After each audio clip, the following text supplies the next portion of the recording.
Hello, hello. Thank you for joining me today. This is the Spicy Pecan Podcast. Have you ever had a dream that you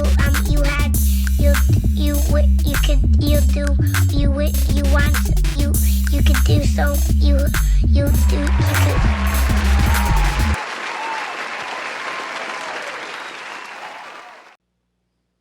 Welcome. Thank you for joining me on another episode of the Spicy Pecan Podcast. I'm super excited to be here this week. Very, very cool episode. I got an opportunity to interview the cast of N DEM Streetz, so that will be coming up soon. But before we get into that, I just quickly wanted to go over a couple of things. First, I wanted to thank everybody who voted, regardless of who you voted for. Especially if you were a first-time voter, thank you so much for registering and going through the paces, getting your ballot in or mailing it in, making sure you're there on time, all of that stuff. I know that there's a lot that is entailed with voting, but the amazing thing is the more accessible we make voting, as we can see, people will cast their vote. We had more people vote than in any other presidential election. So I definitely appreciate everyone who stood in line. Thank you so much to the poll workers. Thank you so much to the people who are in some states still counting ballots. I know that it has been a bit of a mess, but if anyone is watching the news and you're super anxious about everything, take a deep breath.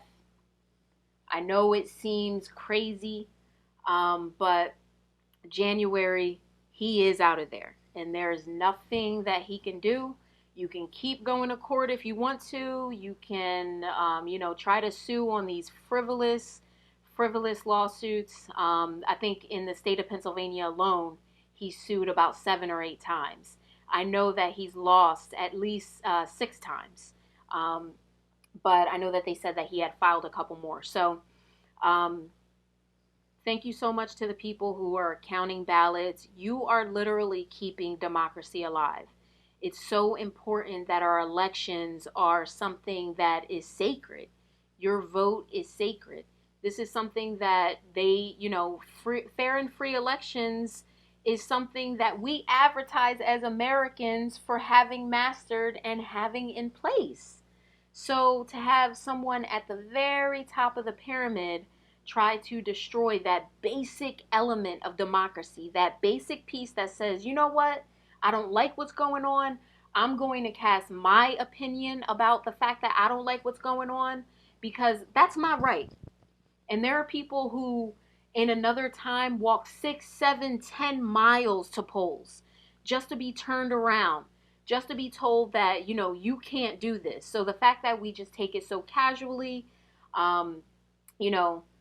is sad, but a lot of people stood up for democracy, stood up for their voices and said, I want to make a change, or I like what's happening and I want to cast my opinion to support that. Whatever you voted, I have my own opinions. But just the fact that you are participating in democracy definitely gets my respect. So thank you to everyone for that. That was amazing to be able to see. And it's also really exciting that we have a vice president that is, diverse in her own background, has been the first in many situations in her life. So she is prepped for this moment. And I really enjoyed Biden's acceptance speech. Listen, the reality is most of these politicians do not in their speeches say, thank you, Black people. So I appreciate the fact that he did that because this is something that we need to talk about, or not us so much. We've been talking about it. People have been protesting, but this is what I want to see from all of the politicians. Thank you to my Black voters who came out and supported me at 90%, at 70%, at whatever. These are the people that are getting you in. Put some respect on their names. So I really like the fact that he added that in there. To me, whatever you want to think about the guy, that was a really key line in there. And it took balls because who else has done that? One. And two, he didn't really need to, but it needed to be said. So I just wanted to touch on that. Obviously we have a lot going on. It's still not over. It's still not over. And one little bug that I want to put in your ear, and I don't want to cause any fear or anything like that, but I want people to be aware. If you look at history and you look at any time this country has made a drastic change or drastic progress, there has always been backlash from the underbelly of this country that we are still fighting against. White supremacists. They're not gone. And if anything should teach you something, if you look at these numbers and you look at who voted for Trump and who voted for Biden, this country is still very much split. So I say that to say, I do expect that there is going to be a wash of retaliation in one way or another. Remember, like we said in the last episode, these people are judges. These people are teachers. These people are in every facet. They're cops. They're your next door neighbor. So just always protect yourself. I want people to celebrate and be happy and things like that.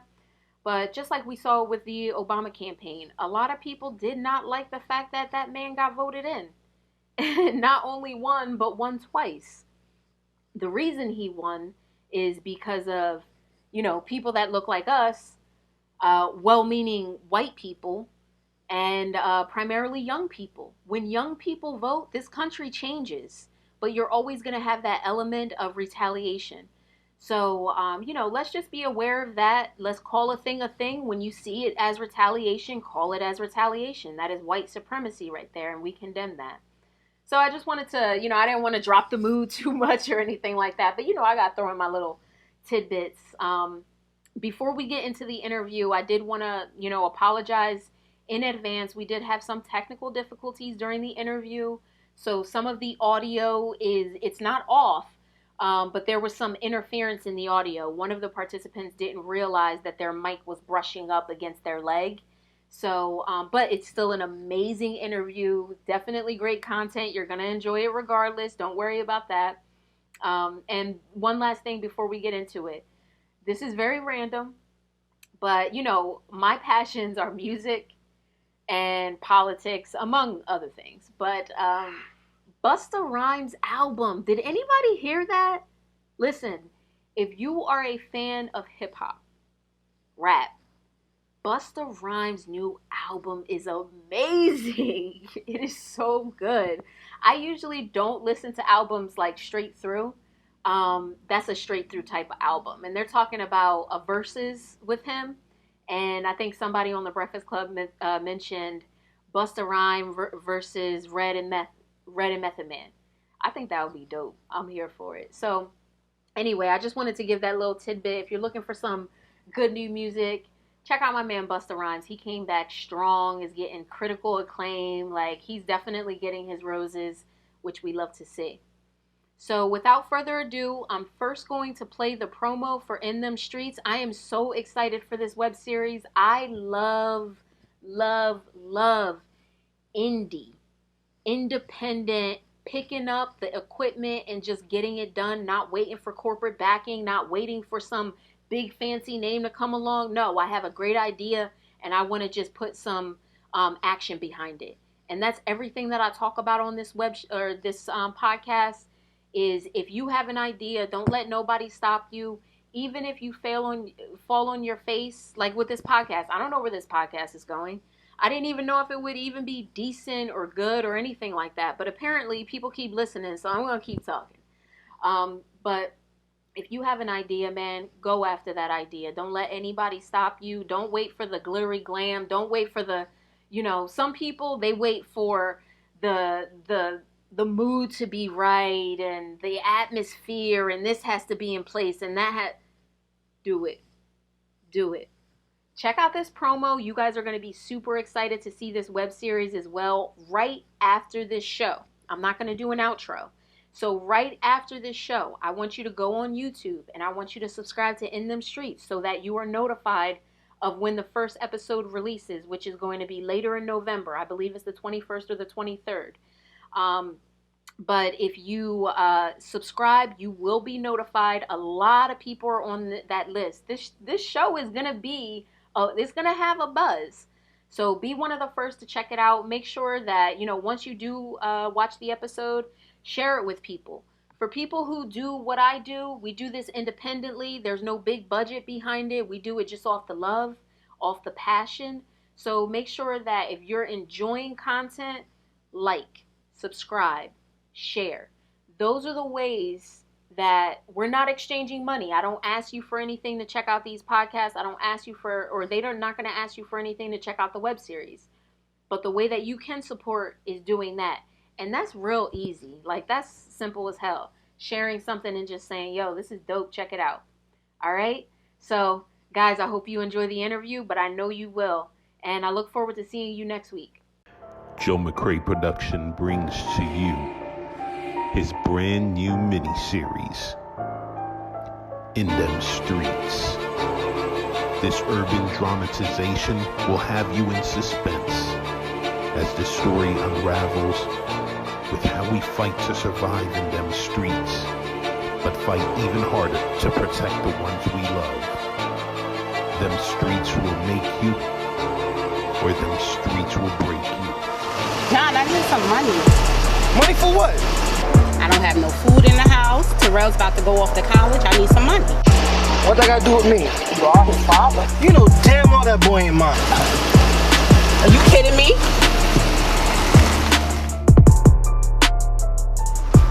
Terrell, what the hell is this? I know you're not selling drugs up in my house. I heard what you were doing last night. You just let that man run up in you like you some type of 7-Eleven or something. What you need to do is mind your old ass business and stay out of mine. Save the date. The first episode premieres November 23rd. Don't forget to mark your calendars. You don't want to miss out on what happens. Lord, I need you, Lord. I need you. I know I'm not worthy. In them streets.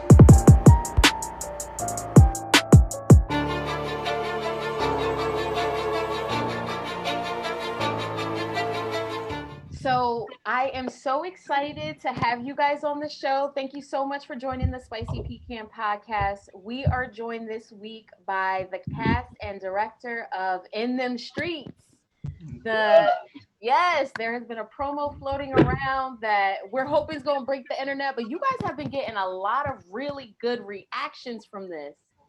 So I'm super excited. We'll start with actually, if we can go around and just have everybody say who their character is and what your actual name is.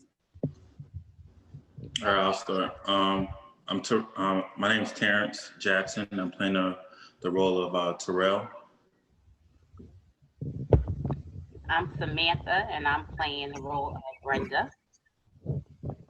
And I'm Michael Perez, and I'm playing the role of Pastor Randall. Excellent, excellent. So I want to start, we have Joe here, who is the director and Renaissance man doing a lot of different things as far as this project. Before we kind of start, can you let us know, how did you kind of get this project off the ground? What is the beginning story of In Them Streetz? Well, it's kind of crazy. I would say that In the Street found me. I didn't find it, it found me. It was crazy because we was at a rehearsal for another project I was doing called First Lady. It was a play, and it premiered last year of February, I believe it was, that we premiered it. And so we come back again with another episode, another showing date for it. But due to COVID-19, it put a lot of stuff on hold, and we couldn't really get it out there like how we wanted to. And we was at rehearsal, people were trying to do the social distance. There was no theaters open. We didn't have a platform to perform like we wanted to. And I just got like frustrated with it. And I was like tired. I'm like, well, Lord, you gave me this gift and I can't perform. I have to do something. And that right there on that spot, some of the actors was there. I can attest that. I said, you know what, we're gonna do a mini series. And then they said, well, what are we gonna call it? And I'm like, N DEM Streetz. And then I said, you're gonna be the mom, you're gonna be the son, you're gonna be. Oh wow, okay. And it's crazy how it unraveled. It was like it was destiny. It was God timing. It was like it was amazing. And I mean, I went home and then I started creating the characters based on what I was telling them, and that's how N DEM Streetz was created. Excellent. How Terrence, how were you drawn to the project? How did you get involved? Was it at one of those auditions? Oh yeah, it was when we're at rehearsal as well. Okay. So yeah. Pretty much everybody here has worked with Joe before on another project. Yeah, I've been with him since 2012. Nice. Yeah. All right, Joe. So give us a little bit of a background. What have you actually put out? I know everything has been pretty much theater up until this point, right? Yes, I started doing plays back in 1999. Before I was doing plays, I was an actor. I was going out on auditions, and just like anybody else trying to get out there with my acting. There was one particular audition I went to in the city in New York, and it was for a voiceover. They wanted me to do a whole bunch of cursing and something that went against my religion. I was freshly in the ministry, and my church was looking at me like, I can't say that, I can't do that. And they was like, well, you know what, this is a good opportunity for you, and it can open up doors for you, and you know, just reel you in. You know how they do it. They give you the bait and they want you to bite it, and like it's the perfect opportunity. And I was feeling, I was like 27 or something like that. So I'm like, my eyes are like, okay, this is gonna be my big. And as she said it, then it was something that she said. She looked at me and she handed me the script. She said, don't worry, God will understand. And it seemed as if when she said that, something just stabbed me in my gut. I'm like, God will understand. I'm like, I can't do this. And I looked at her and I handed it back to her. And I said, thank you, but no thank you. And I walked out of the audition, and I tell you, I was like a baby. I was crying, tears were pouring down my face. I'm like, oh, Lord, that's my opportunity. I'm getting old, like, and life is over with. God, like, kind of like slapped me, like, snap out of this. He said, why don't you write and produce where you have control over what you say and do? And I was like, Lord, I'm not a writer, I'm an actor. And from that moment, I wrote my first play. It was a skit, and it was called Take Back What the Devil Stole. And then I recently brought it back and made it to like a play. But my first play before that was All That Glitters Ain't Gold, and it was nominated for a Gospel Tiffany Award.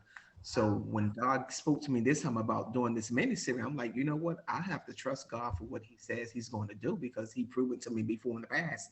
When I said I couldn't do something, of course I can't do it, but like the word of God said, I can do all things through Christ, which strengthens me. And I've been running with it. I've been running with blind faith and leaping and everything else. That is awesome. I talk about that a lot on the show, about overcoming fears and just going after it. You know, I did want to ask you, because I'm personally curious, how's it different, like the theater world to now, you know, pretty much everything is like on the go with the cameras, you know, how are those two worlds different? Is one a little easier than another? You know, I'm glad you asked me that question, because I was just talking about that earlier with some people, and with the plays, I loved it because after a while I was able to master it. I knew what I was doing with the play. And so when the film opportunity came around, it was something new to me again. And it's like, here I am, like at the beginning. So I went and got the camera, I went and got the equipment, and I just jumped out there with it. And when we shot the trailer, I'm like, wow, I love this, because now I'm able to go into more detail. I can tell a more fuller story, and I can edit it. And it's like, it's so amazing. I love doing the plays, don't get me wrong, but there's something about doing film that just empower you, because it's like you can, on the stage, you have to have an imagination to see the story that I'm trying to tell, because there are things that I can't put in detail on stage because it's limited with the space and with the audience and stuff. But with film, I could be as creative as I want to be, and I love it. I really love it. I'm like addicted to it. It's like a drug now. It's like I want more and more and more of it. Yeah. Now. Awesome. So give us a little, I want to get to everybody in terms of like their specific characters, but give us a little background. What's the synopsis of the show? Like, what can we expect? What is it about? You can expect to get real life experiences for one thing, because that's what I do in my plays. So nothing had changed, because anyone that have seen my plays, they know I give a quality show, and there's always a learning experience in it. I don't believe in tearing down people. I don't believe in making a mockery of them, but I believe in empowering people and having them walk away with a lesson learning experience, and to let them know that anything is possible. And just because you're in a certain environment, that doesn't mean that's who you are. That you can come out of that environment and you could change it and you could go back and help someone else. And that's what I want to do in them streets. I want to show them that it's not just crime and murder and killing that's going on in the hood, but there's some good things coming out of the hood. We got people that become lawyers and doctors and actors and producers. You're looking at one, and I mean some great things coming out of the hood. And I just want to keep uplifting people, empowering people, and that's all that I want to do at the end of the day. Because I look at my gift as a ministry, and to much is given, much is required. So I think it's required me to let someone else know that they too can do the same thing that I'm doing. Because I didn't have any experience with the camera or doing the film and anything. I just stepped out on faith and trusted God and took him at his word. I love that. Absolutely. All right, Miss Samantha. So before I even get to Samantha, Samantha doesn't just play Brenda. She's also the best PR person you could ever possibly find. So anybody who wants to do a project, you want to get the word out, Sam is the one to know, okay? I actually, right now, no. I was sending out an advertisement for my show, just saying, hey, this episode is coming out. And then she sent me the clip of your show. And at first I'm like, who is advertising on my advertisement? And then I watched it. And I was like, yes. So that was so perfect. Thank you so much for sharing the project with me. And give us a little overview of your character. Okay, as I stated earlier, I'm playing the role of Brenda. And Brenda, she has a dark past. She has a dark past. She's been through a lot. She's a single mom. I can say that she's a single mom, and she loves her son so much that she's willing to do any and everything and sacrifice whatever for her son. And yeah, that's about it. And you know, you guys tune in November 23rd. Absolutely. Mike, we'll jump to you. What about your character? So again, I play Pastor Randall. And, you know, he happens to be a pastor in the hood he himself came from the hood. So he himself has a little bit of a background. He has some rough around the edges type things. You know, he's the kind of guy that don't really want to push around, you know, because of where he came from. But because of where he came from, he wants better for other people so that they don't make the same mistakes he made. Some of the mistakes he made could have been costly. It could have been put him in a lot worse situation, and so he doesn't want other people to follow, you know, that path, and so he is now, basically he's I want to say he's I want to say without saying too much, but at the same time he's just a guy that he's in charge. He's in charge of he has to be strong to be a pastor in the hood. He's dealing with a lot of people with a lot of difficult, tough backgrounds. And, you're going to get this chance to see another possibly side of him. People are going to try to rattle his cage, especially if anybody recognizes and knows a little bit about where he came from. So you're probably going to see that come out in the show a little bit, with regards to, is he doing the right thing all the time or what's going on?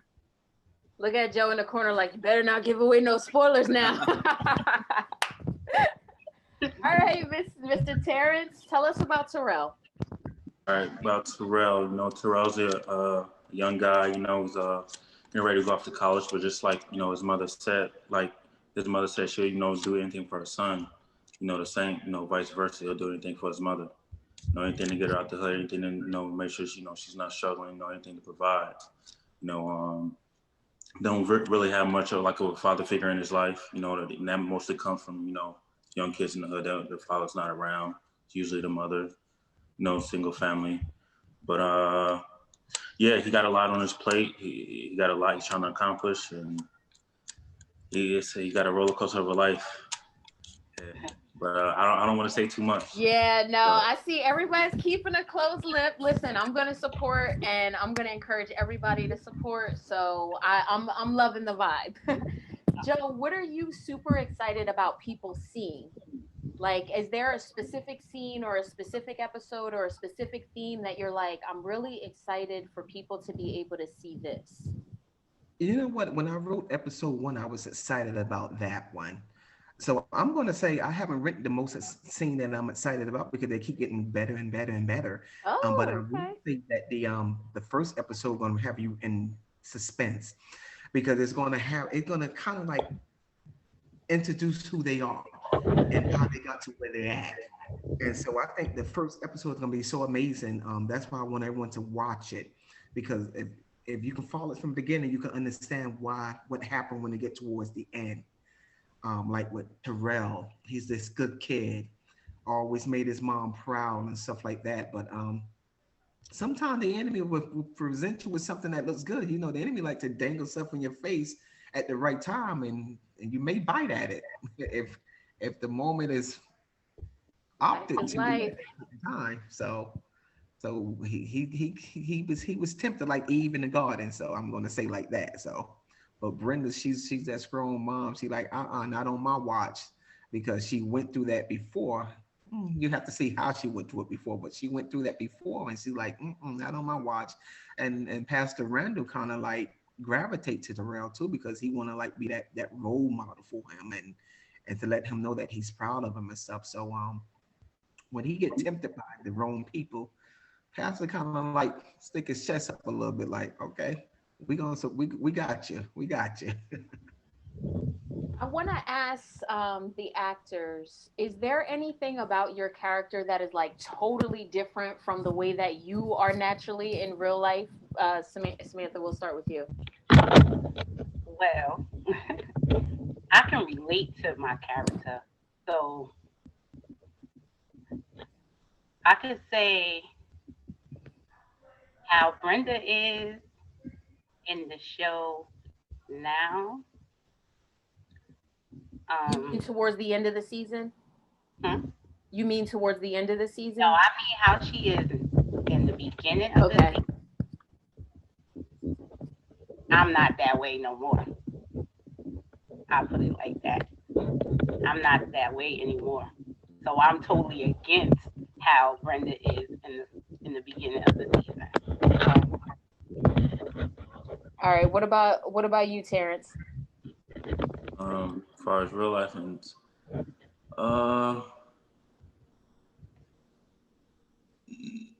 nah. Not at all. Nothing that's totally not like you. You know, you recognize yourself in that character. I mean, my character, he's into fitness, and that's what I'm into in real life as well. So okay, I could put that. Is there anything about him that is just like, I'm not like that at all? That's in episode 2 and 3. What kind of contract you got these people signed, Joe? I saw a little bead of sweat. I'm just kidding. All right, Mike, what about you? I think mostly just his background. I mean, I don't come from, that type of background where he may have been involved in something when he was younger. Whereas I personally always try to stay out of trouble and that kind of person, but from the perspective of, that's how I see they were different. From the perspective of kind of like similar is I'm an instructor myself. So, I always find myself trying to, give good advice and try to help people and try to help them make right decisions. So from that perspective, I can relate, and that's something I could bring. But it will be a challenge to bring that other side of him, just because me personally, I did my best to just stay out of trouble when I was growing up. And, and I had parents that just weren't going to tolerate that. So I had to be home at a certain time, and that's how it was at my house. And, we had to take care of business. But Pastor Randall, he had a different upbringing. He was from the hood, he was from the street, and that helped to mold him to the character that he's become. So from that perspective, I'm excited to see how I can bring that character to life. Awesome. Joe, what's been the single most, like the biggest struggle in getting this off of the ground? I think once I made up my mind, I just ran with it. I've always been that type of person. Like when God say go, I go. When he speak, I listen. So it's like there was no hesitation. I didn't have the camera. I didn't want to depend on anyone to do anything for me. I've gotten to the point that I want to own everything that I do. So I went and got the camera, and I said I can do it on my time. I can do it on my dime. It's like, and it's an empowerment moment. It feel like you have your strength. Like you can like, okay, this is mine. I can do it when I want to do it, and I have control over it, and it's a wonderful thing. So I think there was no hesitation with me with it. The only thing that I would say is is not giving up, because I don't believe in quitting. I don't believe in failing. I'm like, you got to try it, because the only way that you won't succeed unless you don't give it a try. Because a lot of people have dreams and things that they want to do, but a lot of people don't have the courage and the guts to do it because they don't believe in themselves, and they don't believe the God. When God tells you something, if you're struggling with it, and then you listen to someone else that don't understand it, how can you take advice from someone that don't even believe in themselves? But you just got to trust yourself and jump out there. I mean, faith is a very powerful thing, and a mindset is a very powerful thing. Once you make up your mind and say, this is what I'm going to do. And I kid you not, once I made my mind up and said, this is what I'm going to do, God sent me everything that I needed. I didn't have to go out and look for anything. Everything was at the reach of my hand. And that wasn't, it came to me. So it's like, if you like they say, you take one step, he'll take two. In my case, he's taking 5 and 6 steps, and I'm running with him. I love that message. I'm just listening to you. Like I could listen to you talk for a minute. I'm just like, keep talking. All right. So this is a fun question. Who is the diva or divo on the cast? Who takes like the longest to get ready? Who's the divo or who's the diva? I'll let you answer that, Joe. Oh, go ahead. No. Is it Joe? Yeah, Terrence got to have his baby all and stuff. His skin got to be shining and glistening. Listen, he got to be the hunky one of the show. You need that baby oil in the right places. I had to do a retake one time before because he said, Joe, I missed a spot here. Could you shoot that again? Oh, no. That's hilarious. So I know you guys are filming in the communities. Actually, what area are you guys filming in, Joe? Like, I know you guys have popped around a little bit. Yeah, we started in Broadway, but there's some scenes being shot in Jersey City and in Newark as well. Okay. Because like I said, I'm from Jersey City, so I'm going to represent Jersey City all day long. So that's right. How's the community been as you guys have been like out? I saw there were a couple of scenes outside. Has anyone, have you guys gotten people like following you how's the community been while you've been filming? They've been great. I have people ask me about what it is that I'm doing. They jump on the YouTube and start following and we go to stores and stuff. They like, sure, we did some pictures with Sam in South Amboy, and they told us we could put the store on there because it's like, I guess because it's helping the community too. So it's like one hand wash the other. And the thing that I like best about N DEM Streetz, I'm bringing on a lot of new artists. They may be like performers and stuff too. So at the same time, it's like you're gonna be introduced to a lot of new characters. It won't be just the main character that you're seeing from the N DEM Streetz, but you're gonna be introduced to other characters too. And I like that because it gives me a way to help someone else to get their brand out there too. So absolutely. I am definitely a firm believer in doing things grassroots, not waiting for the backing of others. And that kind of goes into my next question. How important do you guys feel it is to do these independent projects right in the neighborhood, getting people that you've worked with, or, like Joe, I know you're pulling independent artists and things like that. How important is that type of work, to do, would you say? I think it's very important. I'll let you start, Joe. I think it's very important because I'm like I was telling someone earlier, like I'm not going to let someone else tell my story. because you don't know my struggles. So I'm from the hood. I came out of the hood.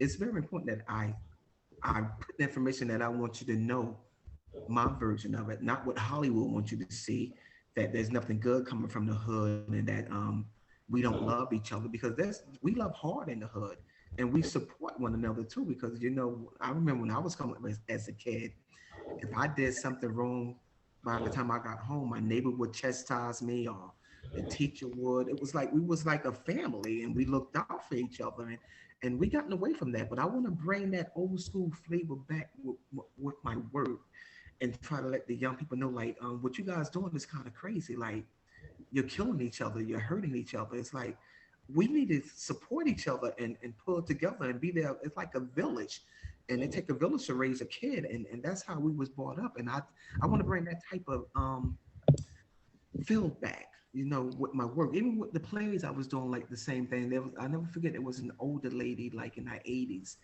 and she came to one of the plays and she said, "Baby, I love," that's how she said. She said, "Baby, I love your shows," because she said it have like an old school feel to it. And she said, "Whatever you do, don't lose that." Because she said there's a message in it. And she said, I'm coming to every show that you come, no matter where you come, I travel to come see you. And I'm like, wow. And that stuck with me. I'm like, here she is, someone like my grandmother age, telling me that she can relate to what I'm writing. And I'm like, and I understood exactly what she meant, because someone else may be like, okay, what does she mean by that old school flavor? But I knew exactly what she meant, because the elements that goes on in the shows and the message in it. Like, we grew up with real TV shows. Like, now they grew up with reality shows. Right. It's like they throwing wine and fighting and pulling off wigs and stuff. It's like, it's no creativity in that stuff. Yeah, I know people are going to start to get attached to the characters. So just so we get an opportunity to kind of understand the actors as well. Terrence, what would you say is an easier medium for you, the theater or web series? Like, which one do you kind of like better?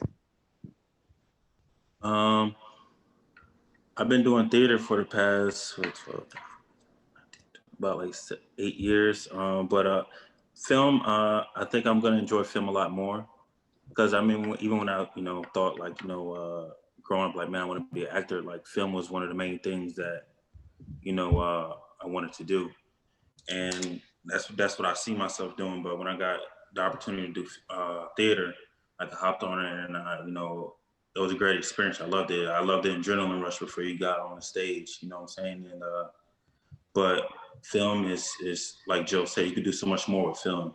You can add so much more to you can add so much more to the story. You can do whatever you want. You know what I mean? It's not like with theater. It's like, when you go out there, it's just like, you got to go out there and just do it. Like, if you mess up here and there, you could cut it, action. You know what I'm saying? It's just straight go. It's go time. There's no time for slip ups or nothing. There's no time, So, but film, I would definitely say film. What about you, Sam? What's your medium of choice, theater or film? I would rather film. I'm fairly new to both. Okay. When we did First Lady, that was my first time doing the stage play. That was my first time on stage, and I enjoyed it. Don't get me wrong, I enjoyed it. I can't wait to do it again. But just like T said, as growing up, as a child, I always wanted to be an actress. I wanted to do movies. That's what I wanted to do, movies. So yeah, film. I even, a few years ago, me and my children, we created us a little web series. Okay. And we were getting our little acting on like that. But that's where I want. Tell them about the character, Sam. My Mama Bertha. I have a character, Mama Bertha, that that's how Joe discovered me. Actually, I created the character Mama Bertha when me and my children did the web series, and did a few episodes, and then that was it. But then during the quarantine, during the pandemic, I brought Mama Bertha back, and I was doing skits, and Joe seen the skit, and he hit me up, and that's how I got to be First Lady there. stage play. And That's so awesome. I love that because I'm sure when you started those skits, you didn't know. You were just doing something that was on your heart, but you didn't know where that was gonna go.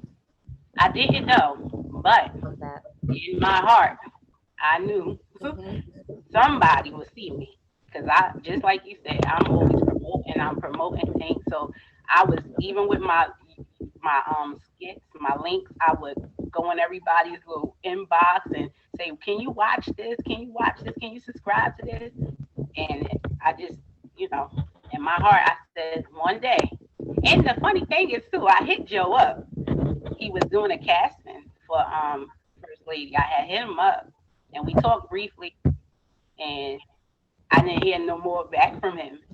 But then he seen that skit, and he hit me up. He's like, "I seen your skit. You were really funny. I want to know if you're interested." And I'm like, "Yes, I'm interested." And the rest is history because he's stuck with me now. That's right. Plus, who needs a street team when you got Samantha on your team? Listen. I gotta get you over here, Spicy Pecan. I'm about to steal it, Joe. I can't hear you. We're breaking up. All right. What about you, Mike? What medium is a little better for you? You like the theater? You like the film? So the film is more of a newer experience for me. It's something I've always wanted to do. I've always seen myself like I want to take my family one day to go see me at a movie one day. Once I want to just go to a movie and just see myself up there. It could be 2 minutes that I can be up there and I'll feel like I made it, right? Because it's just something you've always dreamt of or thought of doing. Right. But I gotta say that nothing beats a live audience and get that instant response from a live crowd. So when you're doing the play, and I got an opportunity to work with Joe over, over 5 years now that we've been working together. So I've gotten a chance to play funny characters, serious characters, and to make a room full of people laugh at something you did and to get that instant response, there's really nothing like it, So I gotta say the plays right now are outweighing it just because that's what I have my experience from. Yeah. And I know what that's like, having that automatic response, whereas, the pros and cons again of TV is when we're doing it live, you mess up. Whereas if we're doing it recorded, then, we get a chance to fix it and correct it. So that does take some of the pressure off a little bit, but I still got to say it's still, doing the plays. All right, Mike holding it down for the theater. So Joe, give us an idea. How long are the episodes? When are the episodes going to be airing, and how can we support? It's going to be 25 minutes long. Okay. Each episode. We're going to be doing it weekly. The first one is going to air November the 23rd, and they can check it out on my YouTube page at N DEM Streetz. I need them to go on there and view the trailer. I want them to like it if they like it, of course. Share it, and most importantly, we want them to subscribe, because once you subscribe, it's going to send you a link for each time we post something in the YouTube channel pertaining to N DEM Streetz. And like I said, we have the soundtrack coming out soon. We have the first episode coming out, and then we're gonna have like little certain promos going on, like meet the cast, after hours with the cast. So there's a lot of stuff that you're gonna be able to get from having the being subscribed, that you'll get notification and you'll get it before you hear about it on the street, so you can get it firsthand yourself. Awesome. Now, how are you specifically gauging the success? Like, what would be to you something that would be like, all right, we did amazing that first season? What is your gauge to like how you see this being successful? I see me airing the first episode, and before I can air the second episode, Netflix, BT, on and on, and like, we want you. There we go. Let's speak it into existence, baby. I want to be a bidding war over it. Like, no, we want it. No, we want you. Listen, get Brenda on a job. I mean, get Samantha on a job, and it's done. It is done. She probably already working on a contact over at Netflix now. Sure she is. I be hitting them up. I'm not playing. Awesome. Well, listen, guys, I appreciate your time. I'm so excited to see the show come out. We will absolutely be supporting, and you guys have an open invitation to feel free to come back. Thank you for having us. Thank you. Yeah. All right, guys. Bye. Thank you for listening to Spicy Pecan Podcast. This is a Wonderful Me Media production.